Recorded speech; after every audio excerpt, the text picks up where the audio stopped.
So, I think most of you are probably very familiar with Pembroke College, but not all of you may be up to speed with where we are with the scheme. So what I'm going to try and do today is give a brief and quite rapid overview of where we are with the designs. So what you may or may not be aware of is that this is part of a larger master plan, which is being led by Allies and Morrison Architects for what's known as the Old Press Mill Lane site, which constitutes the two urban blocks either side of Mill Lane, which connects, as you probably know, the collegiate spine of Trumpton Street with the river. And the Pembroke Mill Lane site effectively forms the southern half of this redevelopment, which is the area, if you can all see, ringed in red.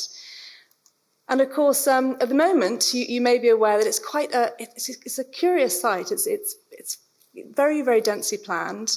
It's developed incrementally over the years as partly industrial uses, partly residential uses and sort of townhouses on Trumpton Street, the very dominant form of the URC church on the corner right opposite the college, and now very much dominated by university functions, which are due to relocate to other locations in the city. But for Pembroke, it represents an extraordinary opportunity to expand and transform its site right in the centre of Cambridge. So unlike a number of other colleges which may have to have sort of satellite or annex sites elsewhere, this is right opposite the existing college. And that means that really we can consider this as a sort of transformation of all of the core collegiate functions that happen within the city at the moment. And so our brief was really to provide all of that much needed space that the students talked about so clearly in the video at the beginning. And in many ways, we've kind of represented all the core activities that the college provides on its current site. So residential buildings in the form of the Ray and Dagmar Dolby Court, which is probably the sort of key generator for the site as a whole. Social spaces within what has been known as Stuart House, the former careers service, collegiate spaces which provide much needed further administrative functions for the college and also enable a consolidation of those spaces on the existing site, so freeing up rooms for residential uses on the chapel side. And perhaps most excitingly of all, new public spaces for the college. So what I'm going to do today is really just try to explain a little bit how we've sort of conceived and developed the design. And of course, our starting point is the existing college itself, developed very slowly and gradually over several hundred years from the image in the top right-hand side of the page is the sort of plan in 1420 of Old Court. And at the bottom, what we have today. And what you'll probably all be familiar with is that Pembroke has a very varied and quite eccentric character, actually, which is partly through the buildings and how they have sort of developed historically, but it's also very much about the gardens and the open spaces that link those buildings. So really that's been our starting point for how would we try and extrapolate the character of the existing college into the new site? How would we make a site on the other side of Trumpton Street, a busy part of the city, look and feel like the existing college, and yet also hold its own as something that is distinctly contemporary and a new sort of direction for the college? And I think that this image starts to sort of describe that network of interlinked college courts and gardens, which, as you all probably know, are beautiful and exquisite and kind of perhaps the most defining feature of the college site at the moment. They are very varied in scale and character. Some are quite formal, others are much more intimate, but they have a sort of eccentricity to them that I think has really struck us when we first visited the site, and it was something that we felt we wanted to build upon in the new development. So in a way, before we thought about buildings, we thought about open spaces, and we conceived of the project as really a collection of 3 new gardens of varying sizes, and that the new and existing buildings could be kind of reframed around these external spaces. And the primary intervention, I suppose, is the creation of Dolby Court itself, Rowan Dagmar Dolby Court. And this is an early sketch by our landscape designer, Tom Stewart Smith, which starts to give a sense of that intimacy and almost romance in the sort of planting and the feel of that space that we were really keen to try and achieve.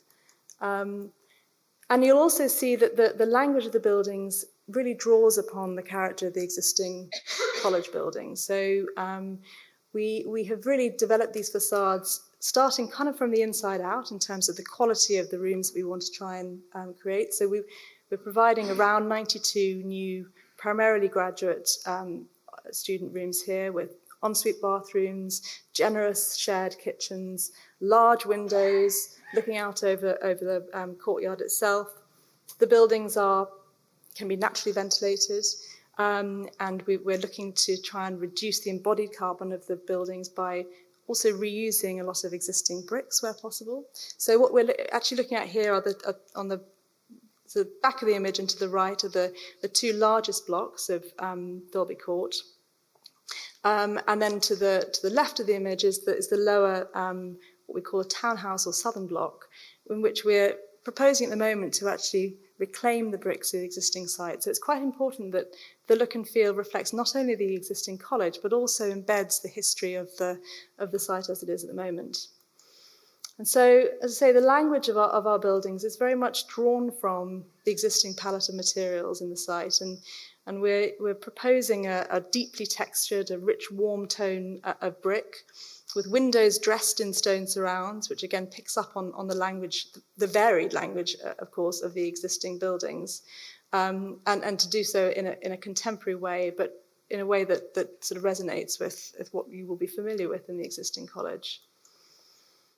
On the Mill Lane site, we're also looking to reuse the existing Miller's Yard building. So again, we were very carefully looking at the early stage of the project of how much of the existing building stock could we reuse. Would there be opportunities to reuse even the Mill Lane lecture block, for example, that we're proposing to replace in this image? And of course, that's a very difficult building to work with, very large floor-to-ceiling heights. And actually, we felt that the lecture block actually has an out-of-scale character to Mill Lane. You can see here that our new large block is also next to it is the Miller's Yard building, which in fact converts very efficiently into student residential accommodation. So we've tried to retain that rhythm and variety of existing buildings along Mill Lane and build upon that within our designs. The fourth edge to Dolby Court is formed by the existing Stuart House or 6 Mill Lane, and this is really proposed to be the kind of social hub of the new site. So in a way, not dissimilar to how the existing college is arranged, with the hall at the kind of heart of the site, residential accommodation at the outer edges, and then the more sort of collegiate functions around Trumpeton Street. Our new proposal, in a way, mirrors this arrangement. And Stuart House, or 6 Mill Lane, is a curious little building. You may be familiar with it as the University Careers Service, as it was until recently. And it's a handsome little sort of neo-Palladian building, which at the moment is completely swallowed by the dense rear extensions of all the surrounding buildings. So really our proposals with the 3 new open spaces around it seek to return some sort of celebration of that formality in the facades, and also to really bring back into life the very handsome interiors that the building has at the moment, which have been sort of altered and reconfigured over the years. So this, as I say, will be the kind of social and communal hub with new cafe spaces and reading rooms. And the idea really is that this is the sort of linchpin around which the new college site, the expanded college site, will be arranged. A place for socialising, a place for informal study, and really the kind of heart of the new site. As we move towards Trumpeton Street side of the buildings, really here we're primarily seeking to retain and enhance the buildings that are already there. So what's known currently as Kenmare House and 1 Mill Lane form the corner of the site, and they will accommodate new offices And Formal Lane will be a new focus of teaching spaces and seminar rooms.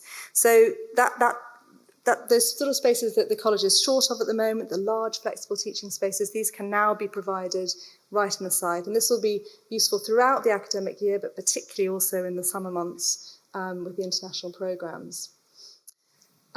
Most importantly, though, as I said at the beginning, really is the public spaces that this part of the site can provide. So not only with the United Reformed Church provide a hugely valuable new resource for the college in terms of a performance space, lecture facility and flexible space for all sorts of events. But it'll also be supported by a new foyer building, which can provide a new kind of gathering space for the public before and during events. But also we imagine will be a beautiful space for the students to use during the day as another place for informal study.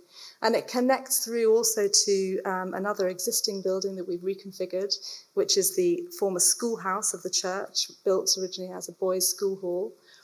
And this we see as another extension of the foyer, but also, again, a sort of beautiful space for study and social interaction. So in many ways, our kind of starting point for the design is always make a beautiful space and then see what will happen in it. And I think some of the brief has been driven very much by need, but a lot of it is about opportunity. This is such a unique opportunity for the college to expand into this site that actually the uses we see as evolving over time, and what you might use these spaces for now, we hope will evolve and change over the next few centuries. This is another one of those absolutely key external spaces, which is the courtyard garden, and it's framed by the existing buildings of Full Mill Lane on the left, the new foyer building on the right, the rear of Kenmare House, which is one of the oldest parts of the site and is a sort of layered composition of existing buildings, which is a very sort of beautiful palette of material to work with. And also the rear of the new gatehouse, which is our new entrance into the site and is a key signifier of the expanded college site. And not only does that building act as a gateway to Pembroke Mill Lane South, but it also has a very key public space, which is the new gallery. And one of the things that we talked about a lot at the early stage of the project was that Pembroke was very proud of its openness to the public and its relationship with the city. The doors were open all year round, it was free to enter, there's a really good sense of sort of permeability and porosity to the site. But actually there are very few genuinely public spaces in the existing building that provide opportunities for the college to engage with the city and the wider public.